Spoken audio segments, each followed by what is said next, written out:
নেপালের রাজধানী কাঠমান্ডুতে বেসরকারি বিমান পরিবহন সূর্য এয়ারলাইন্সের একটি বিমান পোখরার উদ্দেশ্যে উড়ে যাওয়ার সময় রানওয়েতে ভেঙে পড়ল।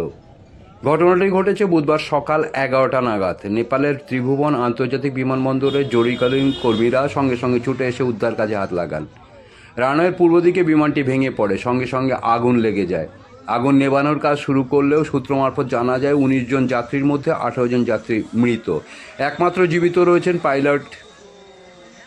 তাকে কাঠমান্ডু মেডিকেল কলেজ হাসপাতালে নিয়ে আসা হয়েছে। তার চোখে আঘাত লেগেছে, তবে তার শারীরিক অবস্থা এখন স্থিতিশীল। এয়ারপোর্ট সিকিউরিটি চিফ অর্জুন চাঁদ ঠাকুরই সংবাদ সংস্থাকে জানান, মেইনটেন্যান্স চেকিংয়ের জন্য বিমানটি 2 জন ক্রু 17 জন টেকনিশিয়ান নিয়ে পোখরার উদ্দেশ্যে রওনা দিয়েছিল।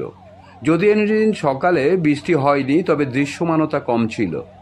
ত্রিভুবন বিমানবন্দর পাহাড়ের উপরে হওয়ায় রানওয়েতে বিমান চলাচলে খুবই সতর্কতা অবলম্বন করে থাকেন পাইলটেরা। সূর্য এয়ারলাইন্স মূলত নেপালের মধ্যে যাতায়াত করে। তাদের ডোমেস্টিক ফ্লাইট বিগত 20 বছর ধরে 2টি বিমান পরিষেবা দিয়ে চলেছে। ত্রিভুবন বিমানবন্দরের এই রানওয়েতে এর আগে 2019 সালে বাংলাদেশি এরোপ্লেন দুর্ঘটনার মুখোমুখি হয়েছিল। 51 জন যাত্রীর মধ্যে 20 জন যাত্রী জীবিত ছিলেন। 2015 সালে তুর্কি এয়ারলাইন্সের বিমান ঘন কুয়াশার মধ্যে রানওয়ে থেকে পিছলে পড়ে। যদিও সেক্ষেত্রে বিমানের 238 জন যাত্রীর কেউ গুরুতর আহত হননি। পাইলটের তৎপরতায় দুর্ঘটনার হাত থেকে রক্ষা পায় বিমান।